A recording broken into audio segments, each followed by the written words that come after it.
மா அங்க அக்காக்கு எதுவும் பிரச்சனை இல்லைல்ல? இல்லம்மா, எல்லா சடங்கு சம்பிரதாயத்துக்கும் அவங்க ஏற்பாடு செஞ்சுக்கிட்டு தான் இருக்காங்களாம். இனிமே எல்லாமே நல்லபடியா தான் நடக்கும்.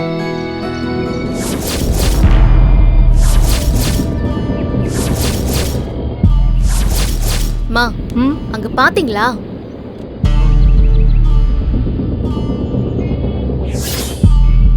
மாப்பிள்ளையோட தம்பி தானே அது? அந்த உருப்படாதவன் தான். அப்பப்ப தப்பு பண்ணி போலீஸ் கிட்ட மாட்டிப்பான். இதே வேலையா தான் திரியறான் இவன். இப்ப என்ன செஞ்சு மாட்டிருக்கான்னு தெரியலையே. மீனாட்சி, எதுவும் தெரியாம நம்ம அப்படியெல்லாம் பேசக்கூடாது. மா, அவனை பத்தி எல்லாம் தெரிஞ்சதுனால தான் பேசுறேம்மா. சரி சரி, வா நாம போய் என்னன்னு கேட்கலாம். மா, நம்ம என்னத்துக்கு போய் கேட்கணும்? வா, நம்ம கோயிலுக்கு போலாம். ஏய், என்ன இருந்தாலும் மாப்பிள்ளையோட தம்பி. விட்டுருங்க சார். ஏய், ஒழுங்கு மரியாதை ஃபைனை கட்டுங்க. பார்த்தும் பார்க்காத மாதிரி போக கூடாது. நீ வா. வான்னு சொல்றேன்ல, வா வா. சார், ஒரு விஷயம் சொல்லவா? என் ஃப்ரெண்டு தான் இந்த ஏரியாவோட கவுன்சிலர். அவனை கூப்பிட்டு 500 ரூபாய்லாம் ஒரு மேட்டரே இல்லை. எனக்காக அவன் எது வேணாலும் பண்ணுவான் சார். அவனை கவுன்சிலர் உனக்கு தம்பியா? உங்களுக்கு தெரிஞ்சவங்களா? ஆமா சார், எங்க குடும்பத்து ஆள் தான். சார், அப்படிலாம் சொல்லி பெருமைப்பட்டுக்க முடியாது. இவன் இப்படிதான் அடிக்கடி தப்பு செஞ்சுட்டே இருப்பான். மீனாட்சி, முடிச்சு உள்ள போடுங்க சார். சும்மா இரு. சார், எவ்வளவு ஃபைன் கட்டணும்? 500 ரூபாய் கட்டிட்டு போக சொல்லுங்கம்மா.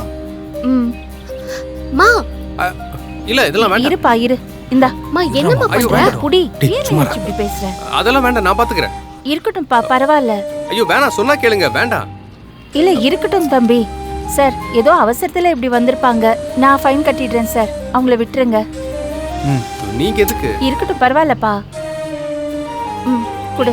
டேய், ஒழுங்கா ஒருத்தன் நடந்து போங்க. இனிமே இந்த மாதிரி போறத பார்த்தேன், வண்டியை புடிச்சு வச்சிருவேன், பாத்துக்க.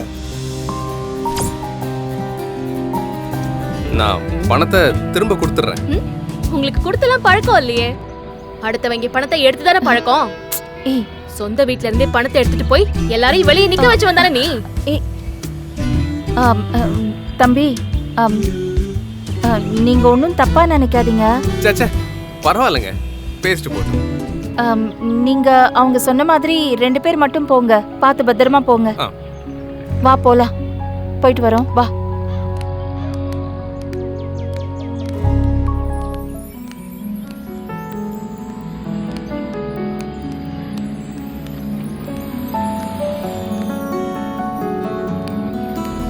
வாங்கம்மா. வணக்கம். எப்படி இருக்கீங்கம்மா?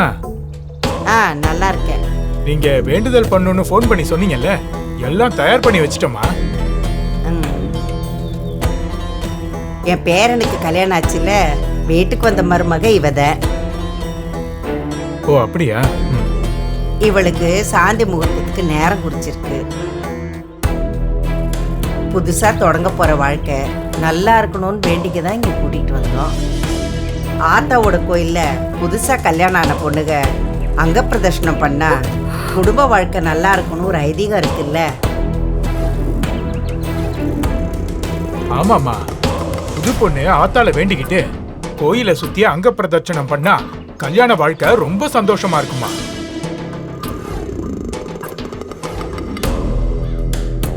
என்ன மருமவளே, அதான் சொல்றாருல, அப்ப ஆரம்பிச்சிடலாமா?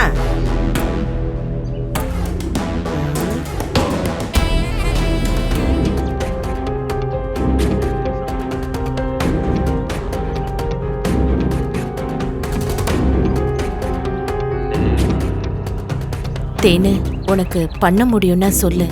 இல்லனா இல்லைன்னா இல்லைன்னா என்ன? ஏன் அத்தை, அம்மாச்சி தேன்மொழியும் மனமும் சந்தோஷமா இருக்கணுங்கிறதுக்காக தானே இதெல்லாம் பண்ண சொல்றாங்க. நானும் எனக்கு குழந்தை பிறக்கணும்னு இதே கோவில்ல எத்தனை தடவை இந்த வேண்டுதலை பண்ணிருக்கேன். அப்பெல்லாம் உன்னை இந்த மாதிரி என்னை கவனிச்சுக்கலையே. அத்தை, நான் பண்ணிடுறேன் அத்தை. எனக்கு எந்த பிரச்சனையும் இல்லை.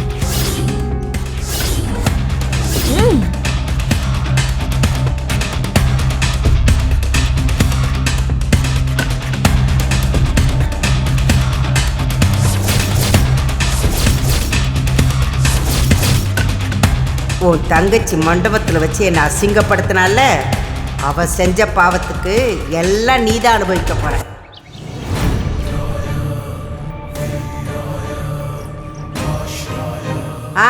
போ போ, அங்க பிரதர்ஷனத்தை ஆரம்பிங்க. வாங்க வா. வா.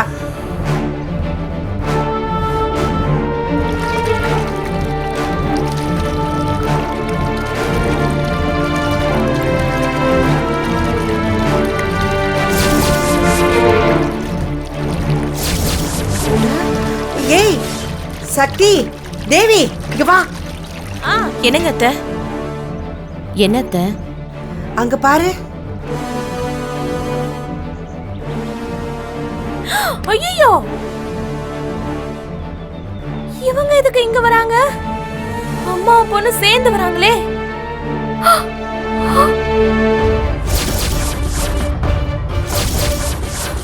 என்ன மீனாட்சி அம்மா வந்திருக்காங்க?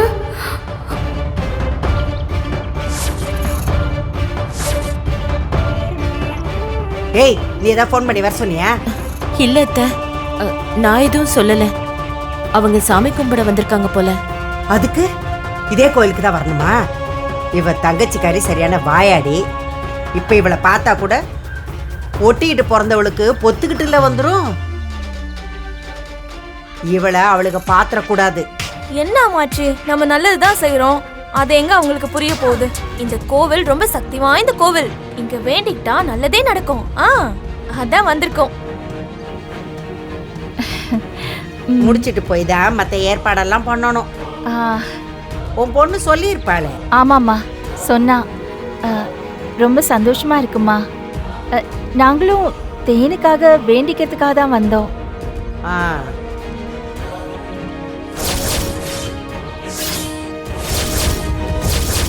மா, ஒரு நிமிஷம்.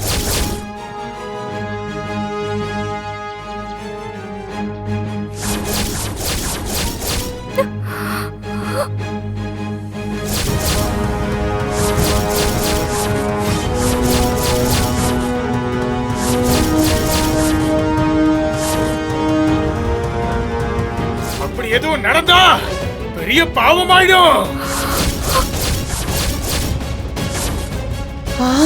ஐயோ, இந்த பொண்ணு உடம்புல அம்மன் இறங்கியிருக்கா. எல்லாம் சுத்தபத்தமா இருக்கணும். அது மட்டும் இல்லாம தாம்பத்திய வாழ்க்கை ஆரம்பிக்க எந்த ஏற்பாடும் செய்யக்கூடாது.